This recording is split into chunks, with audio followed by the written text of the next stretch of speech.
buenas noches, bienvenidos a En Contexto aquí en las pantallas de NPI. Hoy vamos a hablar de la economía que necesitamos y para eso, bueno, tenemos invitados de lujo. Pero hay que darle la bienvenida, retornó después de unas merecidas vacaciones, Estela Ruiz Díaz. ¿Cómo estás, Estela? Hola, Fito, muy buenas noches y bueno, de vuelta al redil. Sí, bienvenida, bienvenida. Te estábamos esperando, te estábamos extrañando. Y vamos a presentar ya a nuestros invitados. Está con nosotros esta noche Verónica Serafini, economista.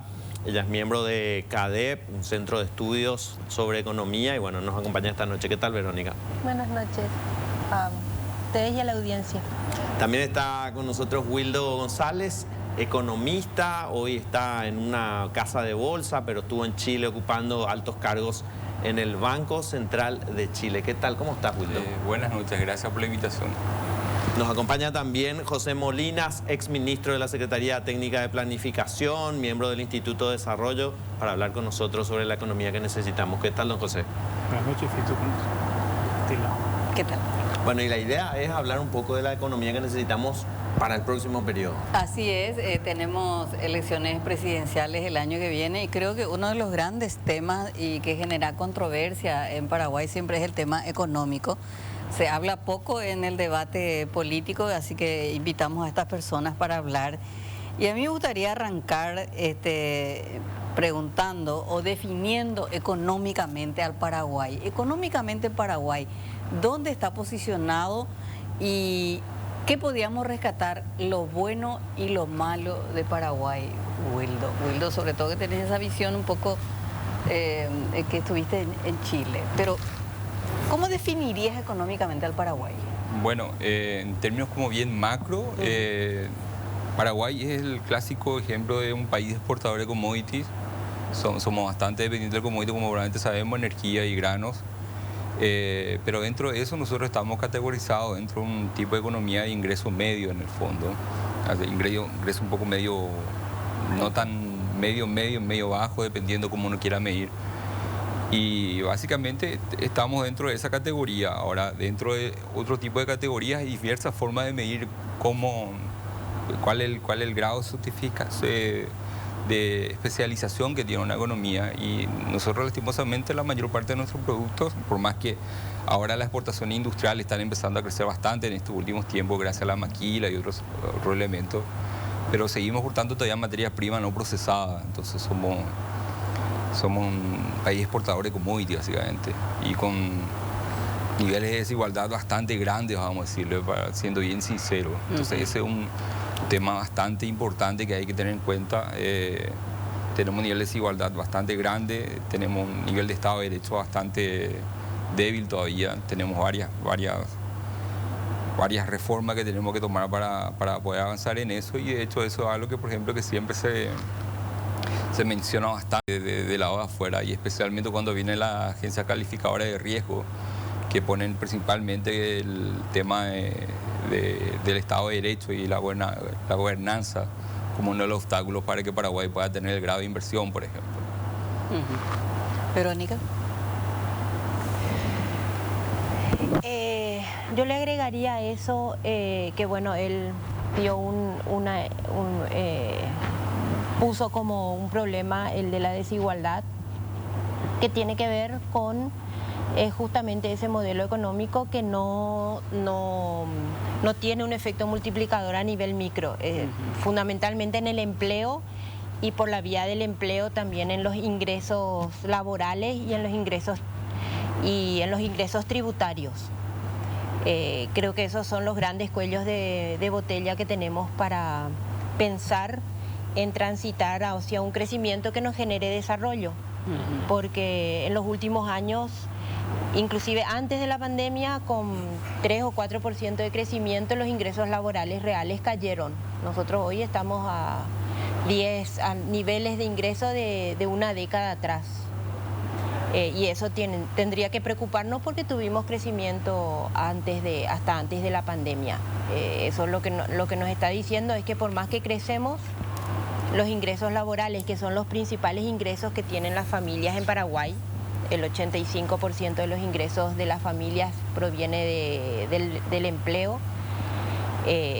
Y bueno, como muy relacionado con eso está la calidad del empleo también, que la pandemia nos demostró cómo la informalidad afecta a la vulnerabilidad económica y social de los hogares. José. Bueno, para puntualizar algunos elementos, lo que estábamos haciendo bien por un tiempo y nos enorgullecía en cierto momento, sobre todo a partir del 2003, era la estabilidad macroeconómica que permitió una aceleración del crecimiento que llegó al más del 4% por más de una década y media. En contraste con lo que fue hasta el 2002, tuvimos 2 décadas sin crecer, ¿verdad? Entonces, un país que tenía estabilidad macroeconómica, que tenía un crecimiento no lo suficiente, pero respetable, por arriba de él. Pero a partir del 2019 empiezan una serie de shocks.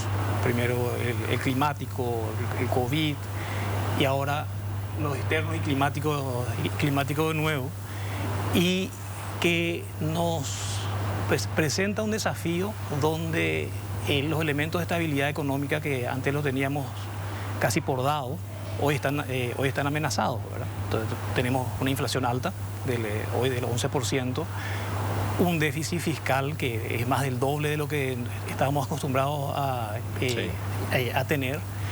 Los niveles de pobreza siguen siendo altos, o sea, de eso hubo una disminución en los últimos años, pero siguen siendo más de 1 cada 4 paraguayos está en pobreza.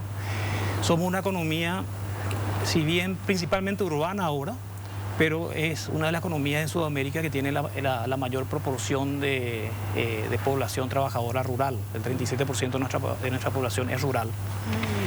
Y el 73% de los pobres extremos se concentran en el área rural. Entonces, eso también implica una caracterización. Entonces, estamos hoy con una economía desacelerada, con menos margen en el aspecto macro, y con un interrogante de qué es lo que se viene, porque esta pandemia, que ha sido un golpe fuerte, puede tener efectos permanentes si es que uno no reacciona bien. Entonces, la historia que teníamos hasta el 2018-19 de estabilidad y crecimiento respetable, hoy está en capilla, ¿verdad? No estamos seguros de que estamos seguros que estamos decreciendo en los últimos años, y las condiciones, vemos amenazas para esa estabilidad macro que ponen un desafío a la comunidad dirigencial de qué es lo que vamos a hacer en los próximos años. Sin embargo, pareciera como que, bueno, hace pocos días tuvimos un evento en el cual el jefe principal del Banco Interamericano de Desarrollo decía: vengan a Paraguay, yo apuesto por Paraguay, inviertan en Paraguay, el crecimiento económico se va a dar en este país. Wildo, ¿está acertado el presidente del BID al hacer ese tipo de planteamientos, o sí, va a haber crecimiento para un sector y en términos generales eso no va a permear en el resto de la sociedad? Primero hay que ver en el contexto en el que probablemente dijo esa afirmación. O sea, tenés que tener en cuenta que, a pesar de lo que dice José, que puede que algunas cosas estén en relativo riesgo, yo no creo que esté tan en relativo riesgo en todo caso. O sea, tenemos todavía meta de inflación, la regla fiscal está en un proceso de convergencia. Obviamente necesitamos que también mantengamos la disciplina fiscal, pero también hay otro aspecto en el que uno tiene que ir avanzando, obviamente. Pero por lo que dijo el presidente del BID, se refiere más que nada por el tema de que nosotros ofrecemos una relativa estabilidad macro que nuestros vecinos no tienen, por ejemplo, en el contexto. Inclusive Chile mismo, que antes era la estrella de Latinoamérica, se ve en una encrucijada que hasta Perú mismo es preferido por los inversores que Chile. Estoy haciendo la comparación por el tema de que los dos son países mineros principalmente. Sí. En cambio, nosotros acá tenemos no tenemos esa característica. Paraguay es un país que, siendo bien honestos, nosotros nunca tuvimos hiperinflación como tuvo Argentina y Brasil en los periodos 80, los 90, ni en el peor momento que tuvimos los 90 no tuvimos hiperinflación. Entonces, eso es algo que a los inversores extranjeros le pesa bastante. La moneda está de 50, 40 y algo, ahí me pierdo en la fecha exacta, pero una moneda más antigua que hay en Latinoamérica. Entonces eso es algo bastante importante. Y la otra cosa es que mirando así el vaso medio lleno, después de ver el vaso medio vacío del bajo crecimiento que probablemente tuvimos estos últimos años, o sea, la pobreza que sigue siendo un tema acá, la desigualdad, tenemos todavía una brecha importante en términos de PIB per cápita que podemos crecer. Ajá. Y eso es algo bastante atractivo para el inversor extranjero. Entonces imagínate, por ejemplo, que creo que la gente del Ministerio de Hacienda, creo, no me recuerdo qué dirección exactamente, hace poco había mencionado en un medio de prensa de que nosotros teníamos un nivel de déficit de infraestructura que creo que era alrededor de los 90 billones de dólares, o sea, sí, más de 2 veces nuestro PIB. Y imagínense el nivel de inversión que necesitamos para poder tener un nivel de infraestructura que satisfaga las necesidades de, o sea, infraestructura mismo, o sea, rutas, hospitales, escuelas y un montón de cosas. Entonces eso es algo que probablemente para el inversor extranjero es atractivo, pensando de que hay una brecha, todavía hay espacio para que ellos puedan hacer negocios. Ahora, para que eso ocurra, obviamente nosotros vamos a tener que embarcar en una serie de probablemente reformas, probablemente alguna pregunta vamos a tener que discutir con eso, algunas de las reformas futuras que se tengan que hacer en el país. Entonces yo creo que es razonable lo que él dijo, tiene sentido, pero siempre hay que tomar con cautela las cosas y hay que ser conservador en el fondo, no pensar de que las cosas van a llover inversores, sino que uno tiene que ofrecerle las condiciones y que las condiciones se sigan manteniendo, las buenas condiciones que teníamos, pero ir creciendo también por otro lado, que tenemos que ir creciendo en un montón de aspectos, ¿no? Calidad de mano de obra, especialmente, y un montón de otros aspectos más de política social que el país necesita para que podamos tener una fuerza laboral altamente calificada, que es un problema también. Sí, es una de las patas necesarias, digamos, la inversión extranjera, pero solo con eso podemos salir adelante, Verónica. Y ahí hay que ver qué inversión extranjera y el costo. Porque hoy tenemos, la inversión extranjera es la que se beneficia con beneficios tributarios, pero estamos recibiendo una inversión extranjera que está en los niveles más bajos de atracción tecnológica. ¿Cuáles son los objetivos de la inversión extranjera? Generar empleo, o sea, empleo decente, no cualquier empleo, transferencia tecnológica y encadenamientos productivos. Básicamente esos son los 3 objetivos, y nosotros todavía nos falta bastante para cumplir con esos objetivos. Muchas veces escuchamos que llegan inversiones de 100 millones de dólares y la cantidad de empleos que se crean son 100. Sabemos por las evaluaciones que se han hecho en los países en general en América Latina, que incluyen Paraguay, que vienen los niveles más básicos de inversión extranjera, porque tenemos servicios públicos malos y bajo nivel de capital humano. Entonces, no podemos esperar transferencia tecnológica. Y llega el último eslabón. Entonces tampoco hay un efecto locomotora con las empresas paraguayas, y mucho menos la transferencia de esa tecnología hacia las empresas paraguayas. Y el costo está siendo alto, que es el gasto tributario. Por eso es que, teniendo sobre todo niveles muy bajos ya de tributación, por eso todos los organismos internacionales, Banco Mundial, Fondo Monetario, OCDE nos dicen evalúen esos beneficios tributarios, porque no tienen mucho sentido y el país necesita esos recursos para generar capital humano de manera a conseguir inversión extranjera de mejor O sea, nuestro atractivo, que es tener baja tasa impositiva, se convierte a su vez en una debilidad. No hay dinero para invertir. No hay infraestructura, tenemos mala infraestructura, tenemos malos servicios básicos. Nosotros en nuestros hogares sabemos que la luz se corta, el agua es de baja calidad. Sí, que no hay desagüe, sí. Entonces necesitamos mejorar también la calidad de la inversión extranjera directa. No es suficiente con atraer inversión, sino también calidad de la inversión extranjera directa.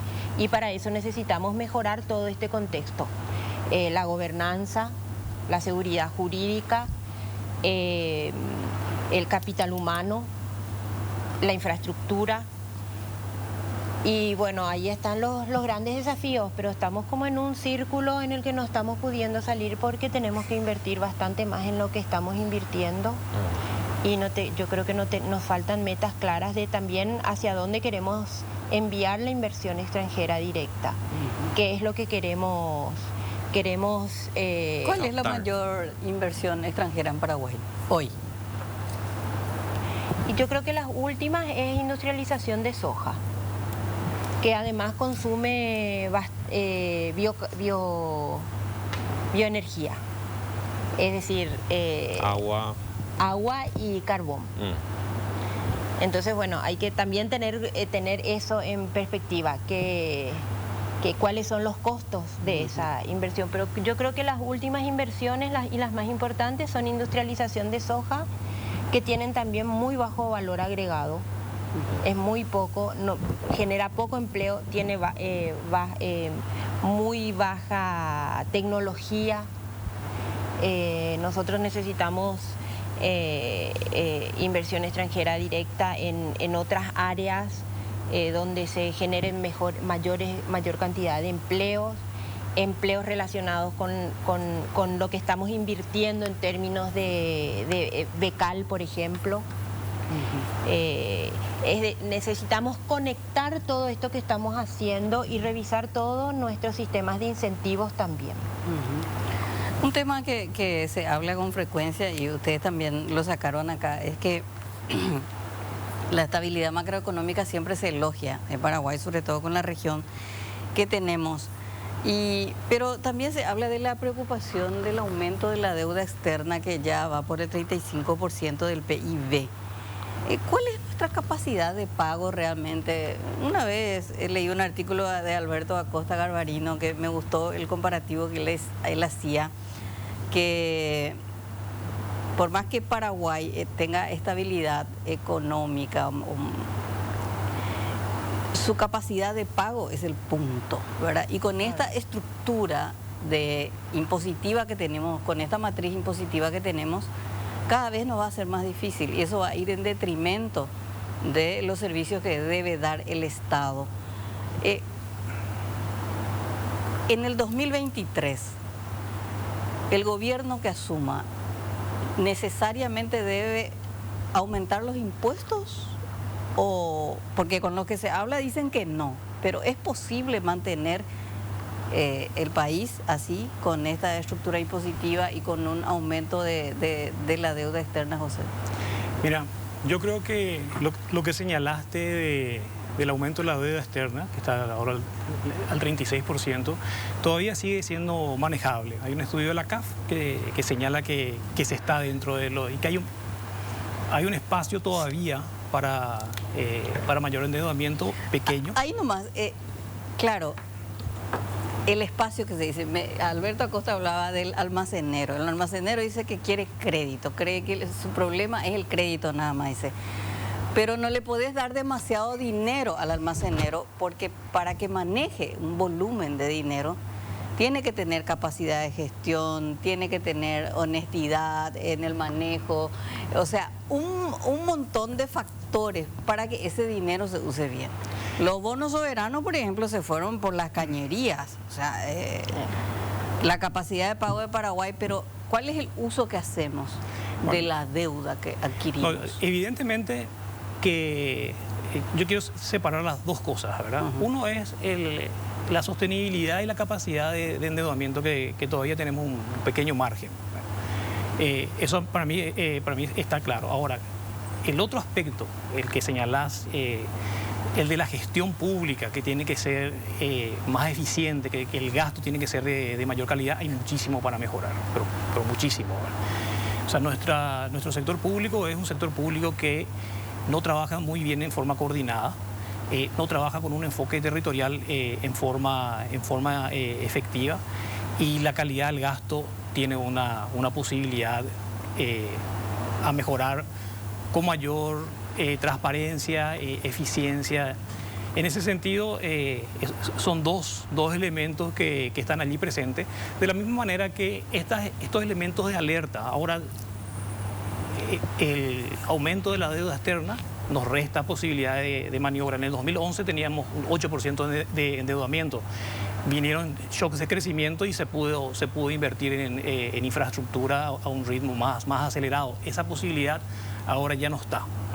Ya tenemos 36, recordemos que cuando entramos en default selectivo, nuestra deuda era de 49% del PIB, 2003. En el 2000, sí, en el 2002. 2002. Entonces, ese es un elemento. No obstante, Paraguay tiene muchísimo potencial. O sea, son precisamente estas ineficiencias las que le dan un potencial de mejora muy grande. Si fuésemos Suiza, probablemente nuestro potencial de mejora sea menor, pero como aquí hay demasiado por hacer, o sea, hay muchísimo por hacer, hay muchas ineficiencias que mejorar, ese potencial de crecimiento es grande, ¿verdad? Y lo que tenemos que hacer es bien selectivo de cómo vamos a usar el poco espacio que tenemos para deuda y qué vamos a financiar con otro tipo de financiamiento, con inversión extranjera directa o con APPs, ¿verdad? Porque nuestro espacio de inversión fiscal, dado la estructura tributaria actual, es limitado, ¿verdad? Entonces, a mí me parece que tenemos que cuidar ese espacio y apuntar bien a inversiones que puedan tener no solamente una condición de crecimiento, sino de crecimiento y de equidad social. Entonces, si pasa ese filtro de que permite acelerar el crecimiento y incluir a sectores hoy marginados, entonces ahí podríamos considerar utilizar este endeudamiento, este margen menor de endeudamiento. Y un área donde deberíamos pensarlo seriamente en invertir ese endeudamiento es precisamente en la reactivación de la agricultura familiar campesina. Esta agricultura familiar campesina controla hoy cerca de 2 millones de hectáreas, tiene más de 400.000 personas, pero no tienen herramientas adecuadas, implementos modernos, no tienen asistencia técnica, no tienen acompañamiento para conexión de mercado. Y sus rubros, los rubros a los que se dedica son los que tuvieron mayor contracción en la última década. Entonces, realmente el 73% de la pobreza extrema que se concentra en el área rural podría verse beneficiada. Y ahí hay que ser muy creativo, hay que generar modelos innovadores, y ahí le ponemos mucha presión a nuestro sector público para innovar en un contexto que les cuesta trabajar en forma conjunta, les cuesta innovar. Le cuesta utilizar políticas basadas en evidencias, sistemas de monitoreo y evaluación, y de generar mecanismos participativos y transparentes para ese tipo de innovación. Pero estas áreas tienen un alto potencial. Otro sector que puede dinamizar la economía y que no necesita esta inversión en deuda es la reforestación. Paraguay tiene una vocación de reforestación tremenda, la mayor parte de nuestra región oriental era bosque atlántico. Tiene unos rendimientos que pueden atraer mucha inversión extranjera, y eso puede generar mucha mano de obra rural también, ¿verdad?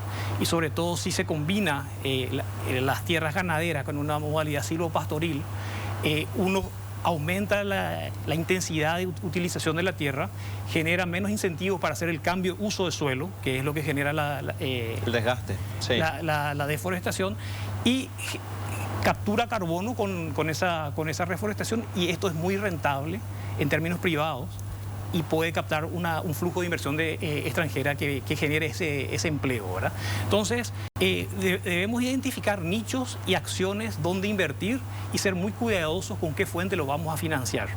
Entonces, independientemente de que nuestra presión tributaria tiene que aumentar, una primera forma de aumentar es cobrando los impuestos que ya están y haciendo ciertos ajustes. Por ejemplo, es ridículo que el impuesto a la tierra rural sea de 1%, de lo cual está bien, pero el valor imponible es un chiste. Está subvaluado a a menos de una décima parte de su valor de mercado, ¿verdad? Entonces hay que ir haciendo ese tipo de ajustes y trabajar en forma innovadora el gobierno central con los gobiernos locales y con sociedad civil y con una estrategia territorial para aumentar la eficiencia de estas políticas públicas que tienen que tener un foco en hacer cosas diferentes, cosas innovadoras y de alto impacto. Ahí parece que te pisamos el callo, vos siempre hablás de este tema, Verónica. ¿Quién paga la deuda pública? Y en Paraguay se decidió que seamos todos los paraguayos. Ese va a ser un problema, yo creo que va a ser un nuevo foco de desigualdad, si nosotros no vemos cómo financiar esa deuda. A mí me preocupa, en primer lugar, que esa infraestructura que dio lugar a la deuda no está generando crecimiento económico ni mayores tributos. ¿A dónde se fueron esos recursos? ¿A dónde se fue esa infraestructura? Algún problema estamos teniendo que no se está generando ya con 10 años de endeudamiento y de infraestructura el retorno de esa inversión. Esa es mi primera preocupación. La segunda preocupación es cómo se va a pagar la deuda. El próximo gobierno creo que ya tiene unos 5.000 millones en perspectiva de pago. No es fácil conseguir 5.000 millones en estas condiciones. Y ahí quiero poner sobre la mesa algunos conceptos. Nosotros hablamos como el crecimiento, como el PIB como un factor positivo, pero si no llega a la gente, ¿de qué estamos hablando? De la estabilidad macroeconómica, que si no llega a la gente es muy fácil ser estable económicamente cuando no hay inversiones durante 15 años. Nosotros, si nos comparamos con países centroamericanos, nos acercamos más a los países centroamericanos que a los países, al promedio latinoamericano. La sostenibilidad de la deuda implicó siempre recortes en infraestructura y en gastos sociales. Entonces, que sea sostenible la deuda a ese costo hay que tener mucho cuidado. Genera más exclusión. Claro, no solo exclusión, genera recortes en la infraestructura que se necesita seguir. De hecho, el presupuesto el año pasado, el proyecto de presupuesto ya se fue con reducciones en salud y en educación que tuvieron que reponerse, sobre todo en salud. Y hoy lo que se fue en educación es solo el aumento salarial, cuando que el plan de transformación educativa ya prevía un aumento importante por los próximos años. Ya no se dio ese aumento y no se pudo sostener la inversión en salud. O sea, nosotros ya vamos a empezar, se va a empezar a caer el logro, entre comillas, que tuvimos en el equipamiento. Claro, durante la pandemia. Durante la pandemia no estamos pudiendo mantener. Claro. O sea, eso ya es producto... Que es la eterna tragedia en Paraguay, claro, en salud y en educación, ¿verdad?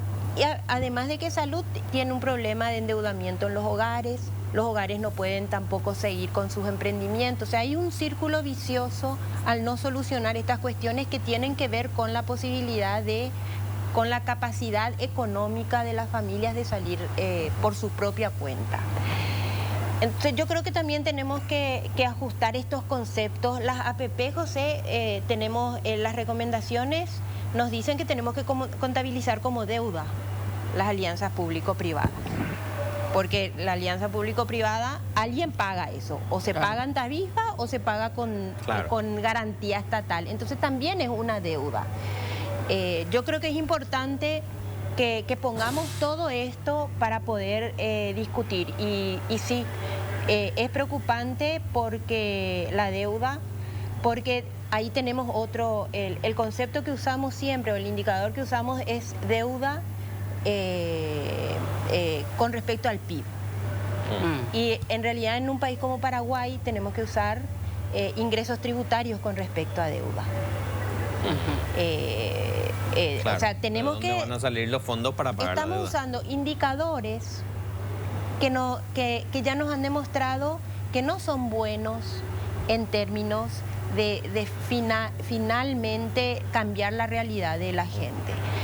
Y con respecto a la inversión extranjera, pasa lo mismo. Decimos, es bueno, el país es atractivo para la inversión extranjera, pero nosotros queremos que sea atractivo para los paraguayos, el país.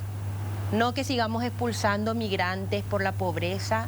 O sea, tenemos que empezar a mirar el país y a que la gente le vaya y usar los indicadores que nos permiten analizar la realidad de la gente. Estos indicadores que usamos son indicadores tal vez útiles en países donde el crecimiento sí tiene un efecto multiplicador, sí tiene un efecto derrame. José, pero es todo esto que ustedes describen como gobernanza, Estado de Derecho que tiene que mejorar, lo que tiene que ver con el capital humano, que es directamente también mucho de educación, la transparencia, la eficiencia. Parece un plan de la Secretaría Técnica de Planificación, ¿verdad? Pero finalmente depende de decisiones políticas y no de un equipo técnico probablemente. Asimismo, como decía Fito, yo creo que lo que hay que poner en primer lugar aquí es la gente, ¿verdad? Y la gente aquí en un país muy desigual, hay muchos grupos, ¿verdad? Entonces la gente más vulnerable debería ser el objetivo de políticas públicas. Y a mí me gusta pensar en algo realizable en el corto plazo, porque es tremendamente el costo de aumento de la pobreza, que ahora, y sobre todo la pobreza extrema, es tremendo a nivel personal, ¿verdad? Pobreza extrema se define que no tiene que comer, ¿verdad? Entonces, tenemos que hacer algo en forma efectiva y en forma rápida. Cuando pensamos en reformas de aumento tributario, que hay que hacerlo, o sea, indudablemente una presión tributaria como la que tenemos no es lo mejor. Inclusive en el Plan Nacional de Desarrollo, en su versión inicial, se ponía una meta de llegar al 18%, por lo menos al 2030, que ya falta poco, ¿verdad? Sí. Estamos cerca del 13%, ¿verdad? Entonces, indudablemente eso hay que hacerlo, pero una reforma tributaria es tremendamente difícil. O sea, no es algo que se hizo. Una reforma en el 2003 cuando entramos en default selectivo. Se hizo otra en el 2019 cuando estábamos con problemas. Entonces, yo creo que hay que hacerlo, pero hay que ir haciendo por partes, ¿verdad? Entonces, lo primero es aquellas cosas que son evidentes, que son evidentes que se pueden hacer, como la actualización de la base imponible del impuesto inmobiliario rural, como la disminución de la evasión con buenos sistemas de control y de monitoreo. Tenemos que hacerlo y tenemos que invertir el espacio que tenemos en deuda, mientras sea sostenible, en los lugares donde va a tener un alto retorno económico y social. O sea, un país que tiene un déficit de infraestructura como el nuestro, en un momento dado la inversión en infraestructura vial es necesario. O sea, si no, ¿cómo quitar el producto? ¿Cómo producen, verdad? Ahora que ya tenemos un margen menor, eso yo no lo pondría, yo no utilizaría los pocos cartuchos que tenemos en deuda en inversión vial ahora. Vería otros mecanismos que pague más a través de tarifas, de peajes, ¿verdad? Y que el financiamiento se haga vía APP para liberar el poco espacio fiscal que tenemos en hacer estas inversiones, que nadie lo va a hacer si no lo hace el sector público, de generar tecnología e innovación en la agricultura familiar campesina, por ejemplo, ¿verdad? Entonces, ese tipo de acciones o el fomento del emprendedurismo con un fuerte apoyo técnico para generar esa mayor formalización, también es otro candidato a hacer esa inversión de gestión pública, ¿verdad? Entonces, hoy tenemos, lo que todos vamos a coincidir es que hoy tenemos mucho menos espacio para esa deuda, con un 36% del PIB. Y en eso tenemos que ser celosos y no solamente invertir donde puede generar disminuir un déficit de infraestructura, sino donde puede tener un impacto en el crecimiento y en la equidad social en forma muy clara.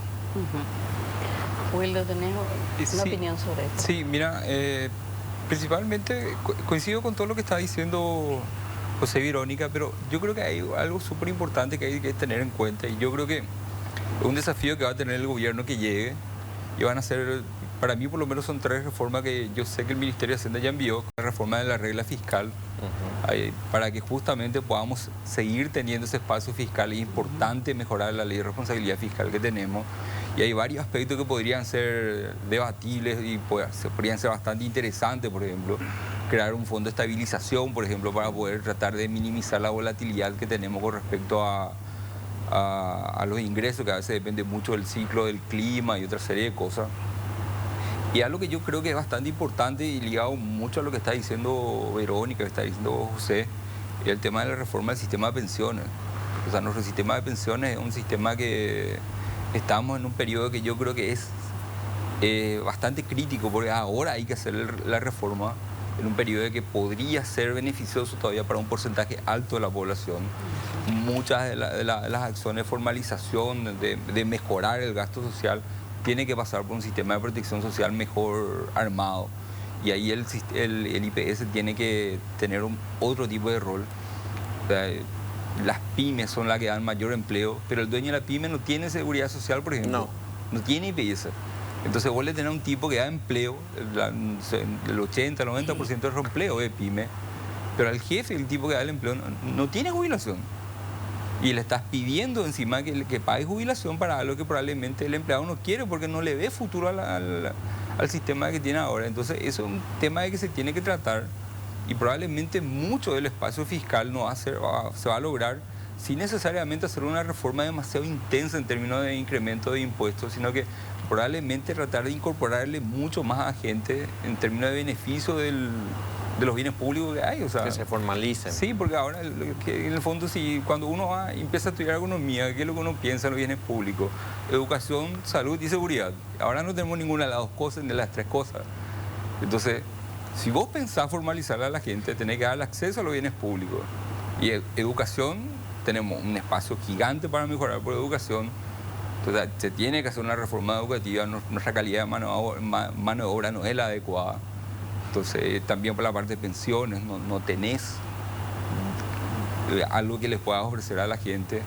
Y de hecho tampoco no tenés mucho incentivo para que la gente quiera estar en un sistema de protección social ahora como está.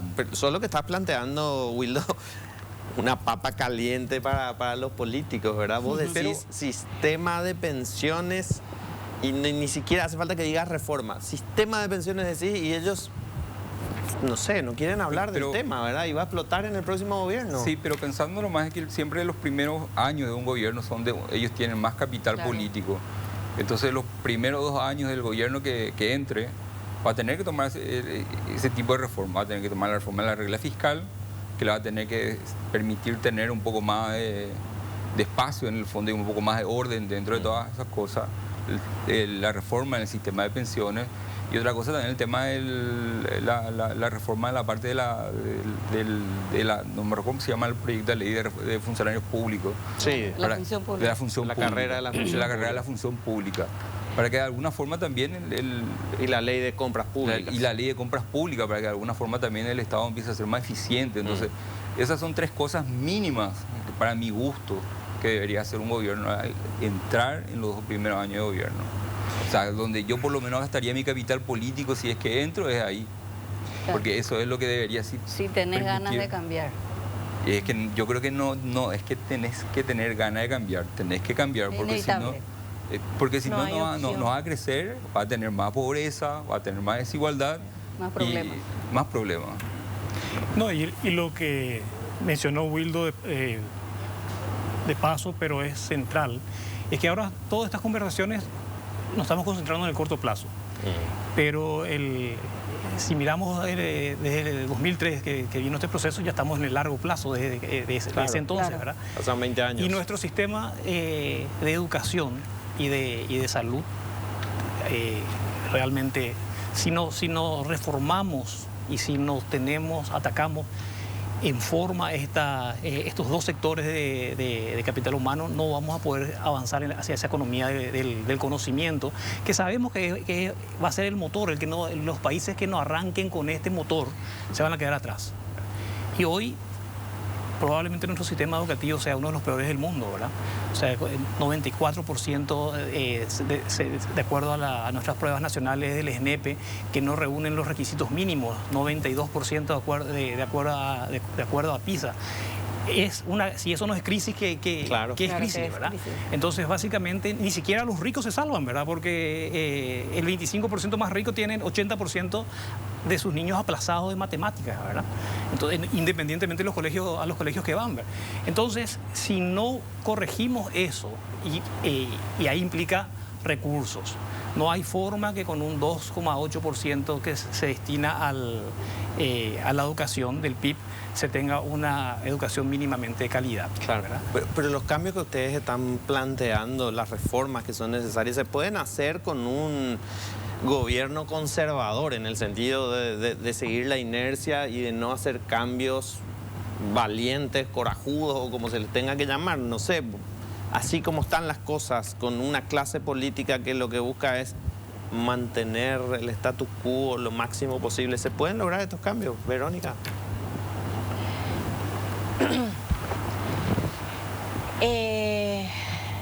Yo creo que no estamos incluyendo a uno de los sectores que menos cambios quiere, que es la élite. Son las élites. Porque si pensamos en los recursos que se necesitan, van a tener que venir, no podemos pedirle que paguen más impuestos los pobres.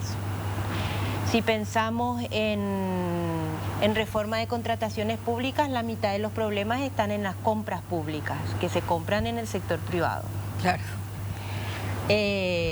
Si pensamos en la debilidad institucional hoy del área económica, viene por también la puerta giratoria.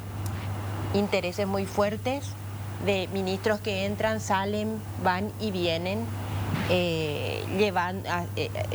con tráfico de influencia. Yo creo que también eso tenemos que poner en la mesa.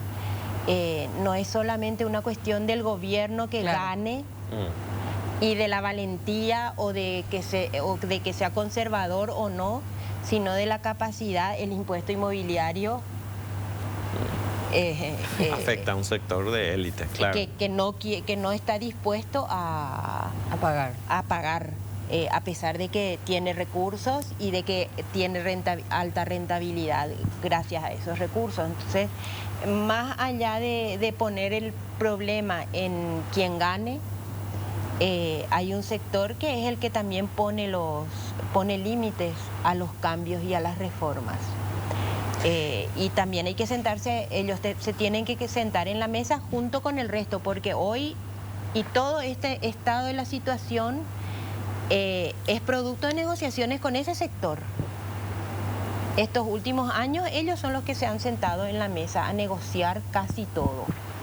El resto estuvo ajeno. Ni hablar de otro tema que estamos aquí, que hay que reformar el sistema de transporte público. No hay crecimiento, no hay productividad en 2 millones de trabajadores que hay entre Asunción y las áreas metropolitanas, si no cambia el transporte público. Aquí a 30 kilómetros ya no hay técnicos porque técnicos bien formados no quieren viajar 2 horas diarias de ida y 2 horas en las industrias de Itagua. O sea, ese es otro sector que también en el que está involucrado una parte de la élite. Entonces, yo creo que hay que sentarse a trabajar entre todos y en vista no solamente del corto plazo, porque estamos hablando mucho de capital humano y de educación, pero ¿qué hacemos después con los jóvenes que se educan, que mejoran? Pongamos un escenario espectacular. Se educan, mejoramos la calidad, se cumplen las metas del plan de transformación educativa, pero seguimos con este modelo económico. Hoy los jóvenes que más estudian son los más desempleados, porque no hay espacio. Este modelo de crecimiento no absorbe tampoco recursos humanos altamente calificados. Entonces también tenemos que pensar en eso. Hay 800.000 adultos que no tienen educación media. Le damos educación media a esos 800.000 adultos. ¿A dónde se van a trabajar? O sea, tenemos que pensar también que si vamos a invertir en capital humano, ese capital humano tiene que tener un retorno. Si no, no va a haber incentivos tampoco para hacer el esfuerzo de ese sector de sentarse a estudiar y a mejorar. José quiere agregar algo, pero tenemos que ir a una pausa breve y a la vuelta seguimos hablando de la economía que necesitamos. Bien, continuamos en contexto con nuestros invitados Verónica Serafini, Wildo González y José Molinas, todos economistas, hablando un poco de la economía que necesitamos, que queremos y que, bueno, estamos hablando de las elecciones en el 2023. Vamos a imaginar que ya estamos en el 2023 y el presidente de la República, sea quien fuese, les convoca a ustedes, a cada uno por separado, y les diga, ¿qué yo tengo que hacer para cambiar este estado de cosas en Paraguay? Un poco a partir del diagnóstico de lo que hablamos. Wildo, ¿qué le dirías al presidente lo primero que tiene que hacer en economía? Voy a volver a algo que habíamos dicho anteriormente y es la reforma del sistema de pensiones. Reforma del sistema de pensiones. Yo creo que es algo sumamente importante, porque es parte primordial de mejorar la parte de la eficiencia del gasto público, tener mayor protección social, más gasto social, y eso en el fondo va a incluso traer beneficios, va a poder formalizar un montón de gente, eso te va a traer más ingresos y te va a probablemente dar un poco más de espacio para poder hacer una reforma fiscal no tan intensa probablemente. José, ya estuviste en un gobierno, ya tuviste trato con el presidente, no sé si te hicieron caso o no, ¿verdad? Pero ¿qué le dirías al presidente de la República? Yo creo que hay que ser ambicioso porque no tenemos muchas opciones. Uno, necesariamente ser innovadores, creativos y ambiciosos en un programa que apunte a la agricultura familiar campesina, donde se concentra nuestra pobreza extrema. Dos, reformar la educación con mayor presupuesto y con mucha exigencia en la calidad de lo que se haga, ¿verdad? No podemos hoy tener 94% de aplazados en matemática y pretender que vamos a insertarnos en algún momento en la economía del conocimiento. Si no invertimos hoy, básicamente ya estamos fuera, ¿verdad? Y tres, no dejar de tener una política ambiciosa y realista de generación de recursos públicos. Eso implica tomar todas las oportunidades de optimización de ingreso fiscal y ser más astuto en nuestro manejo con Itaipú. No puede ser que haya un espacio de 2.000 millones y que no estemos pudiendo capturar la mitad de eso para inversión en capital humano o en nuestras necesidades perentorias aquí en el país. Verónica. Yo le diría dos cosas. Uno, el crecimiento económico con énfasis en lo que decía José, en la agricultura familiar. Ver por dónde, ver el sistema de incentivos, las políticas que existen y redireccionarlas hacia 3 o 4 áreas que son fundamentales, como la agricultura familiar, que está conectada con varias cadenas productivas alimentarias que generan mucho empleo y tienen posibilidad de exportación también con mayor valor agregado. Y lo otro es muy vinculado a lo de Wildo, pero no en una sola reforma, sino en 3 o 4 reformas. Nosotros hoy necesitamos empezar a acordar la reforma del sistema de pensiones, de salud, de educación, y sentarle a los actores a negociar y acordar en negociaciones en un plazo de máximo 6 o 7 meses. Creo que hay propuestas, sabemos por dónde se tiene que reformar. Digo eso porque el sistema de pensiones no se va a reformar sin acuerdos. Y solo con reformas paramétricas tampoco es suficiente. Las reformas paramétricas de 2003 duraron 20 años. Nosotros tenemos que pensar en reformas que vayan más allá del aumento de la cobertura, reformas paramétricas y que duren al menos 40, 50 años. Lo ideal serían 75 años. Es lo que se espera en una reforma del sistema de pensiones. Pero sí creo que hay que sentarse a hablar. El próximo gobierno va a tener que sentarse a negociar muchas reformas.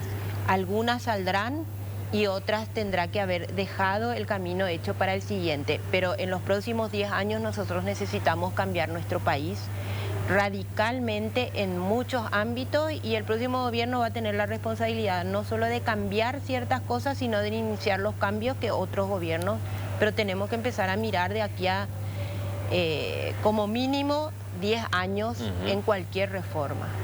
El próximo gobierno y las élites, usando tus propias palabras. Claro, obviamente. Sí. Sí. Verónica, José, Wildo, muchas gracias por estar aquí esta noche. Nosotros tenemos que hacer una pausa, una breve pausa, y después vamos a estar aquí con el presidente del Tribunal Electoral Independiente de la Concertación para ver cómo va a ser el día D para la concertación. A la vuelta de la pausa. Estamos de vuelta en contexto y ahora queremos hablar de lo que va a ser el día D para la concertación. La concertación es una experiencia nueva para todos, para quienes la conforman y para quienes van a votar en algún momento en estas internas. Entonces queremos conocer cuál va a ser el mecanismo, cuáles son las complejidades. Hay algunos desafíos y dificultades que se van a presentar a la hora de ir a elegir a quién votar. Así que por eso invitamos a José Rafael Rojas, presidente del Tribunal Electoral Independiente de la Concertación. Don José, gracias por estar acá. Buenas noches, Fito, muchas gracias por la invitación, también a Estela.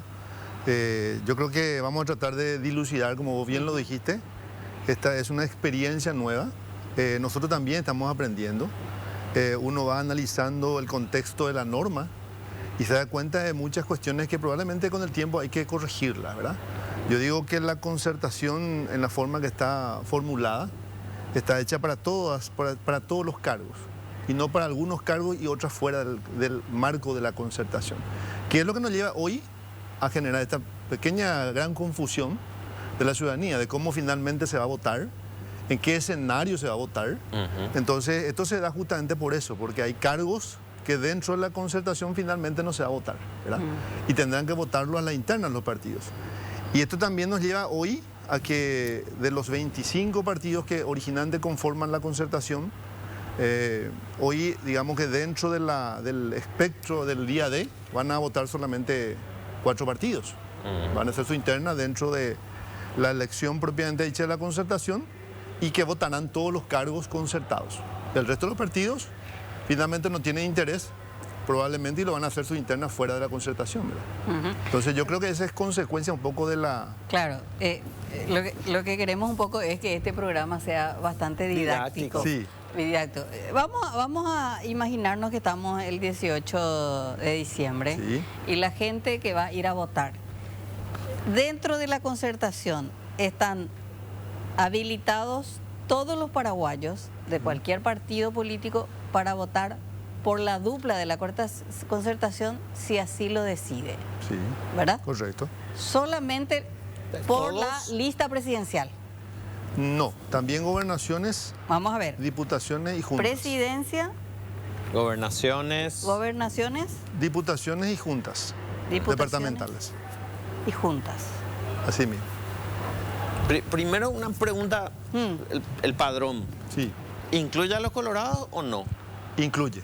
Incluye a los Incluye a colorados. todos Claro. los partidos políticos, o sea, en realidad incluye a todos los afiliados de la República Sí, y los independientes, correcto. ¿verdad? Claro, es el padrón nacional. Es el padrón Sí, nacional claro. con alguna modificación, porque yo le llamo ya ahí padrón de la concertación, porque finalmente el registro cívico permanente, que fue la base Claro. de la estructuración del padrón de la concertación, tuvo ya hoy algunas modificaciones. Primero, por el tema de la norma legal que exige que los magistrados, fiscales, jueces, tengan que salir de las internas partidarias. Entonces eso nos obligó a nosotros como tribunal a oficiar a los órganos correspondientes para que nos envíen sus padrones respectivos, sus listados de funcionarios, Y se esos fueron depuró. excluidos. Queda pendiente lo de la policía y los militares, que lo va a hacer probablemente la justicia electoral, ¿verdad? Claro.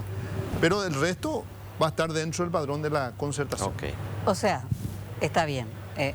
Entonces, el ciudadano paraguayo, la ciudadana paraguaya que quiere participar de la interna de la concertación, Sí, va y puede elegir la dupla que le gusta, sí, ¿verdad? Puede elegir, si vive en Central, al gobernador, sí, al candidato a gobernador de la concertación, sí, ¿verdad? correcto. Diputados y juntas departamentales. Sí, Pero a mí no me queda claro porque, por ejemplo, el Encuentro Nacional, la Alianza Encuentro Nacional, sí. votan para sus listas parlamentarias sus afiliados nada más o un ciudadano inscrito en el Padrón Nacional puede votarle en la interna de la lista del Senado del Encuentro Nacional. Bueno, ahí te tengo que hacer una pequeña, un paréntesis Sí. para que se pueda entender. A ver, en realidad el Encuentro Nacional forma parte de, digamos, de la concertación Sí. como constructor, como iniciador de este acuerdo político general, ¿verdad? Con lo cual forma un órgano político. Hoy día el Encuentro Nacional, al no tener chapa, va a votar su lista del Senado fuera de la concertación, Sí, en su propia interna, en su propio local y su propio padrón. sí, No va a votar los cargos de la concertación. claro. ¿Por qué no va a votar? Porque dentro de este mismo esquema y dentro del acuerdo que se hizo con el Tribunal Superior de Justicia Electoral, los partidos que deseen votar los cargos concertados tendrán que hacer sus elecciones dentro de los locales habilitados por el Tribunal Electoral de la concertación. ¿Eso qué significa? Que todos los partidos van a tener su interna dentro del local con mesas separadas. O sea, el Partido Liberal, que digamos de una manera... Físicamente, expliquémosle físicamente a la gente. Yo me voy a un local partidario. Sí. Vamos al tinglado de O la la escuela. concertación. Sí. Al tinglado de la concertación, para Habilitado. decirlo Sí. de X. Bueno. Sí. no. En el tinglado de la concertación hay una mesa donde yo puedo votar para dupla presidencial y después tengo que ir a votar a la interna del Encuentro Nacional. No, no. A ver, hoy día, así como está, hay 4 partidos que van a votar en los locales de la concertación y Sí. que van a poder votar todos los cargos concertados. Correcto. ¿Cuáles son esos Y partidos? les explico. Mm. Tenés el Frente Amplio, Frente Amplio, tenés Patria Querida, Patria Querida, PDC, ujú, PLRA, PLR. más la concertación como órgano político. Yo les traje un esquema, por ahí si en algún momento Sí. pueden pasarse más claro. Claro. Ahora, ¿qué nos permite eso? Nos permite eso de que en el local de la concertación, o habilitado por la concertación, van a haber mesas diferenciadas. Por un lado está la mesa del PLRA y el padrón del PLRA también va a ser disgregado del padrón de la concertación. O sea, el padrón de la concertación va a quitar los 1,5 millones de afiliados liberales y le va a dar al Partido Liberal para que realice sus internas. O Como sea, lo los hacen liberales dentro... van a hacer con su padrón. Exactamente, con su padrón. Ahora, los liberales al votar o al decidir votar dentro del local de la concertación van a poder votar los cargos concertados, porque eso va a ser insertado en sus máquinas de votación. ¿Por qué se hizo eso? Por el tema del control cruzado y mutuo de los partidos. Entonces, finalmente, acá aparece, gente que un poco más abajo, acá son datos muy precisos de la cantidad de locales habilitados, ahí ustedes van a ir viendo, ¿verdad? Pero hay una parte donde muestra un plano, ahí está. Ahí está. Esta es la forma que se va a constituir, este es el local Ok. de la votación. Este es el local de la concertación, ahí vos ves mesa del PLRA, mesa de PQ, mesa del PRF, mesa de PDC y Frente Amplio. Y la mesa de la concertación. Vamos a hacer, vamos a decir, yo soy afiliada liberal. Sí. ¿Verdad? Entonces me voy, no soy afiliada liberal, estoy dando un ejemplo nomás. Sí, Me pero, voy bueno, para entender. al local de la concertación. Sí. Entonces me voy, voto por la lista presidencial que me gusta, diríamos, de todo lo que compiten.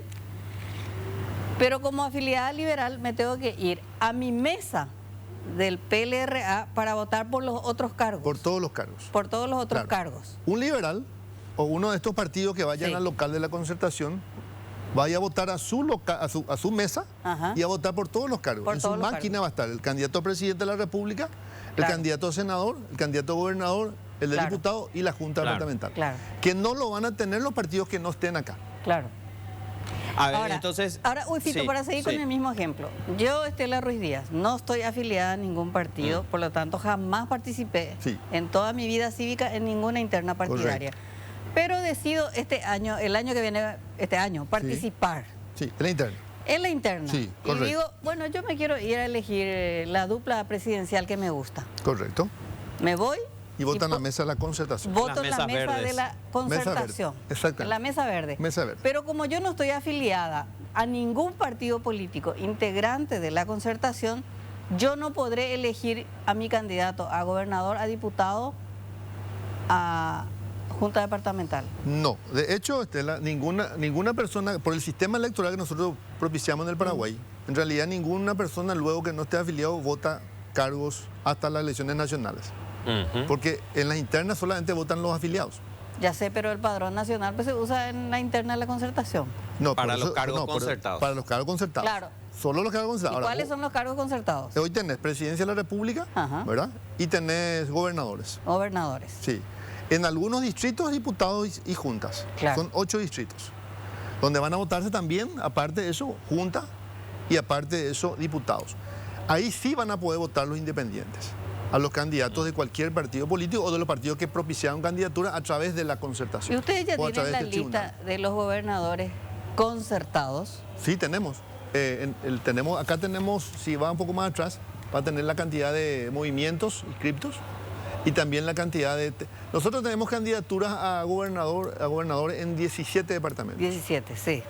¿verdad? Salvo el de Boquerón, que es el único departamento que no está. Ujú. En el resto tenemos candidaturas a concertación y en 8 departamentos tenemos candidaturas a juntas y diputaciones, que son los lugares donde se hicieron concertaciones departamentales, ¿verdad? Claro.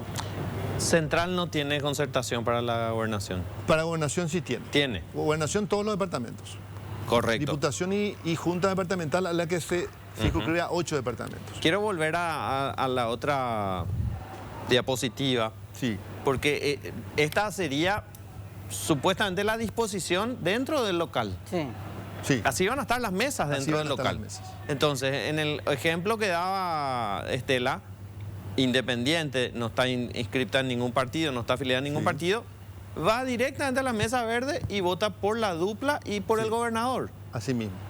Por la goberna- chapa para gobernación. Presidencia de la República y Sí. gobernación. Si es Gobernación. Asunceno, Sí. el independiente, el que no está afiliado a ningún partido político, Vota solo Vota chapa solo presidencial. chapa Solo chapa presidencial. presidencial. Y si Solo yo chapa. soy afiliado al Partido Demócrata Cristiano o a Patria Querida o al PRF, porque veo que ahí está el PRF también. También.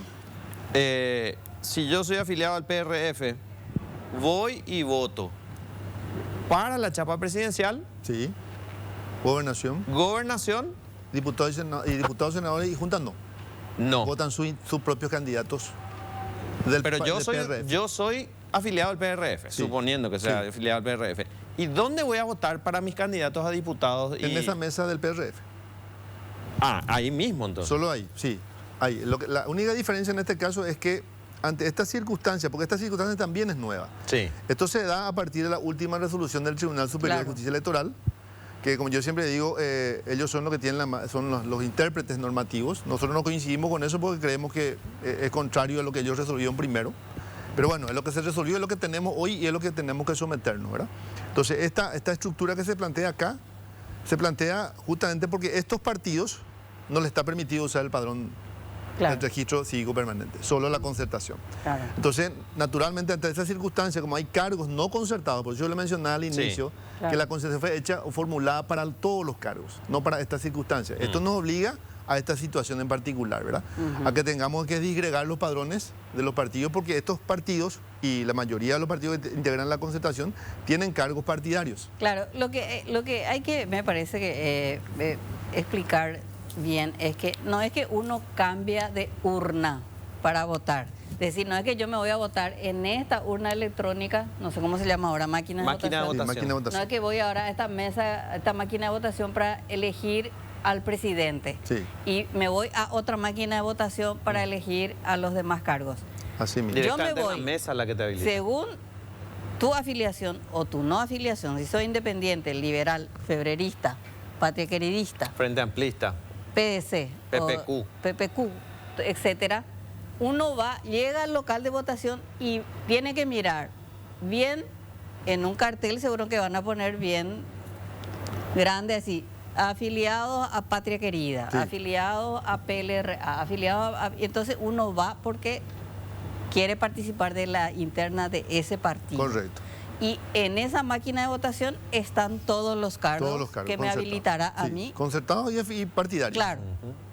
Eso Así es lo mismo. que va a pasar. Así es lo que va a pasar. Y los demás movimientos que en inicio estaban en la concertación, pero que no, digamos, no tienen la chapa o no sé cómo definirlo. Demás, hay otros partidos además de estos que tienen que hacer sus internas y que están en la concertación. Sí, sí. La concertación inicialmente tenemos. Frente a Guazú también es una concertación. Correcto. Que tiene creo que 18 o 19 partidos también internamente, Sí. que van a hacer sus propias elecciones. Frente Guazú también hará lo mismo. Frente Guazú no está tampoco en este Claro. local, ¿verdad? Y hay otros 20 y pico partidos que tampoco están. Exacto. Ellos llevarán a cabo su interna para elegir sus senadores, diputados, ¿verdad? ¿Y la chapa presidencial también pueden votar allí? No, ellos no pueden votar las chapas presidenciales de la concertación, porque no acceden al Claro. local de la concertación. Mm. O sea, esa es la condición que nosotros le habíamos establecido por el tema del control, ¿verdad? Ahora, lo que ellos sí tienen que saber es que sus afiliados, ¿verdad?, van a estar en la mesa de la concertación. O sea, un encuentrista que no desee votar por los cargos de su partido puede venir a votar en la concertación. Pero Ah, no va a ya. poder votar en los dos lugares. No va a poder votar, Ujú. porque está prohibido el doble voto, ¿verdad? Mm. Así como el Colorado va a estar también en la mesa de la concertación. Claro, y podrá porque está votar por los habilitado cargos por su- de la por el Padrón presidencia de la Nacional. República y las gobernaciones. Claro. Pero no va a poder ir a votar por las autoridades Pero no podrán partidarias de votar la por sus ANR. cargos, Sí. no podrán votar en sus internas partidarias. La cantidad de máquinas de votación es lo suficiente como porque las internas pues son simultáneas. Sí. Es decir, ese día votan los Colorados, vota la Concertación, vota el Frente Guazú, votan todos. Sí. Ese día elegimos todos a los candidatos para el 2023. ¿Hay suficientes máquinas de votación? Conforme a lo que nosotros hemos conversado con la justicia electoral, sí, hay 22.000 máquinas. Ujú. De las 22.000 máquinas, 2.000 quedan para este resguardo por cualquier contingencia y 20.000 normalmente se trasladan a los partidos políticos. Si vos ves acá en la coyuntura que nosotros establecimos, la concertación va a terminar usando más o menos 5.000 máquinas en total, la oposición en general, ¿verdad? Porque nosotros hemos reducido por una cuestión de practicismo. El Partido Liberal creo que va a tener mesa de 500 electores. Claro, no de 300 como No de se hace 300 como normalmente sí. se hace. Nosotros probablemente en algunos lugares vamos a bajar 1.500 y vamos a pedir que se pongan 2 máquinas. Y en otros lugares a lo mejor por el sistema electoral y por la cantidad de participantes que normalmente hay, van a ir mesas de 2.000, 2.500 personas, ¿verdad? Dentro de la conversada con la justicia electoral, ellos se comprometieron con nosotros a que en todos los lugares hayan máquinas de contingencia.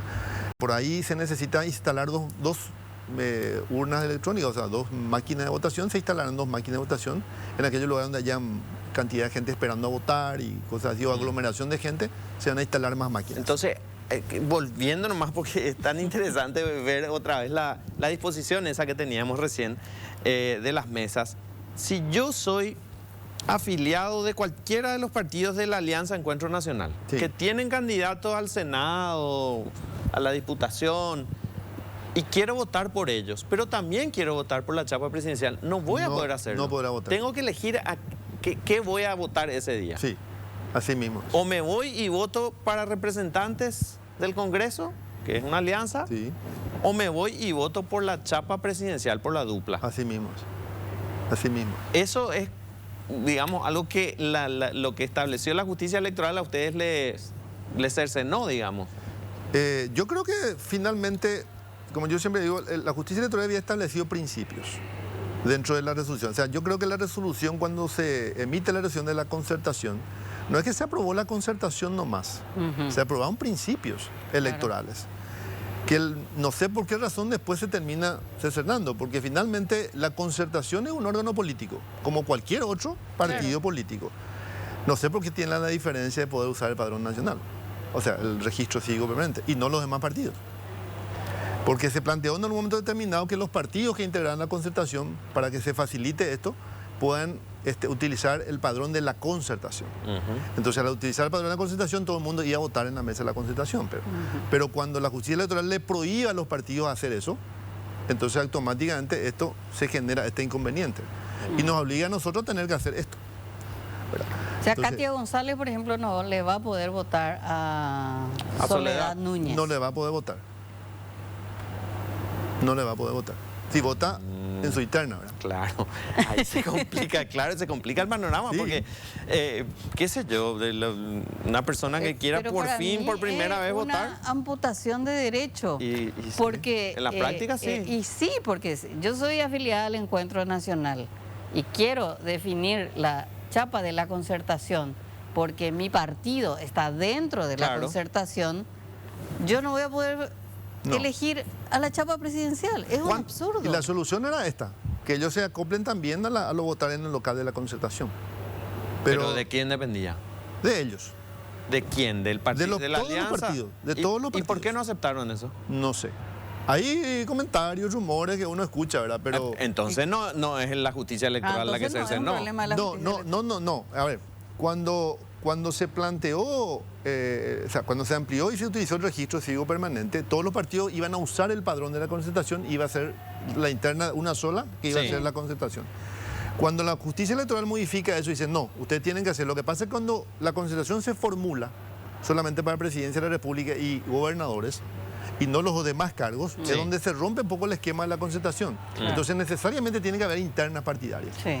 Y ahí es donde entró el problema con la justicia electoral. Decían, no, la interna partidaria tienen que hacerlo fuera de la concertación. No pueden votar con el mismo padrón que va a utilizar la concertación.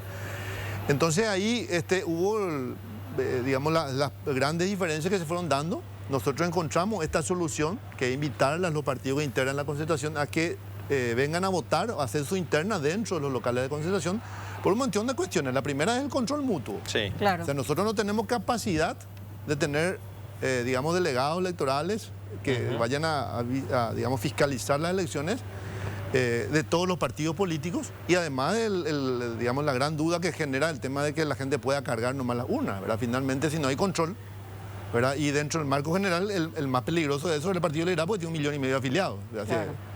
Entonces, Vengan y controlennos. claro, entonces- vengan y controlense Sí, todos, sí. ¿verdad? Al salir esto, se generaron este problema y hoy estos son los partidos que aceptaron llevar a cabo sus elecciones dentro de la... Pero si la Alianza Encuentro Nacional, lo uso como ejemplo, ¿verdad? Que es Sí. una de las conocidas, ¿verdad? Hubiera decidido, ok, nosotros vamos a estar también en los locales de la concertación Sí. para hacer nuestra elección de listas, digamos, de listas para el Congreso. Sí. Y también todos nuestros afiliados de todos estos partidos, de Hagamos, de Encuentro, de todos los partidos que están allí, van a poder elegir la chapa. ¿Se podía hacer eso? Sí, estos van a hacer eso, estos partidos. Van a elegir su chapa y van a elegir la chapa de la Pero entonces concertación. no entiendo por qué no fueron ahí. Algo más pasa. Mira, hay comentarios. Comentarios, por ejemplo, dicen algunos, no, nosotros vamos a enviarle a nuestros afiliados, porque los afiliados del Encuentro Nacional Sí. también van a estar en el padrón de la concertación, porque Claro. esos no van a ser disgregados. Claro. Solo van a ser disgregados estos padrones. Sí. El resto no. El resto va a estar, el afiliado encuentrista, Todos van a estar en la Colorado, mesa de la concertación, van a estar del todos Frente ahí, Guazú, sí. todos van a estar en la mesa de la concertación. Sí. Lo que pasa es que para, digamos, legitimar sus elecciones necesitan 2 o 3 votos nomás. Un voto nomás necesitan. Claro. Entonces el resto del electorado va a ir a votar dentro de la concertación, supuestamente, ¿verdad? ¿Por qué? Porque lo que no quieren es que, como el tema de la votación de hoy es, las listas son desbloqueadas, ellos garantizan con eso que el orden Claro. establecido en el... Claro, no se va a modificar. No se va a modificar. Que creo que es el gran problema de hoy, ¿verdad? Que la gente no quiere modificar porque el riesgo de hacer una interna es modificar, terminan modificando el lugar, ¿verdad? Entonces eso es imprevisible. Vos no sabes finalmente cómo la gente va a votar, ¿verdad? Imagínate vos que vos coincidas y todo el mundo vamos a votar por uno. Y que uno de ellos te rompa eso y tenga 3 votos, se va a dar un número 1, ¿verdad? O número 2. Y el resto Claro. Claro. se termina modificando. Entonces Pero ese de todos peligro... modos, esa variable no se va a dar. O sea, eso puede suceder en su internísima. O sea, Claro, por ejemplo, no entiendo el Frente porque Guazú. el tema pues, es una cuestión física nomás. Pero Claro, acá no. el Frente Guazú ya definió incluso en qué lugar van a estar cada uno de los candidatos. Entonces ya dicen, el número 1 es Claro. Sixto, el número 2 es Fernando Richard, Lugo, el número eso no 3 se es va a tocar. Esperanza. Si votan 3 personas no se toca ese orden. Mm, Pero si van acá, es peligroso. ¿Por qué es peligroso? Porque si esto se vota, la gente, todos los ciudadanos en general, independientes y afiliados, podrán modificar ese orden. Porque podrán tomar la decisión de votar a ese Senado, ¿verdad? Esa era la idea original de la concertación. Y por eso nosotros queríamos que todo el mundo se ayorne a este padrón, ¿verdad? Pero, por ejemplo, yo que soy independiente, Sí. yo puedo irme a votar por la dupla, pero no puedo votar en la interna de Patria Querida. No. Bueno, pero entonces ese problema no existe con el Alianza Encuentro Nacional, porque finalmente Sí. ellos van a blindar de todos modos su interna. Claro, tenemos 30 claro. segundos. 30 segundos tenemos. ¿Le respondes a Estela y No, nos vamos? claro, ellos van a blindar igual acá. Sí. Entonces Ahora- no entiendo por qué no están acá. Y vamos a tener que dilucidarlo en otro Mañana. programa. Te vamos a llamar, te aseguramos que te vamos a llamar. Yo creo que nosotros vamos a tener una aplicación también que vamos a Sí. lanzar al éter para que la gente pueda saber dónde votar. Gracias por estar A acá. ustedes por la José invitación. Rafael Rojas, presidente del Tribunal Electoral Independiente de la Concertación. Gracias, Estela. Gracias, Nos reencontramos nos la vemos el próxima semana. Miércoles. Buenas noches.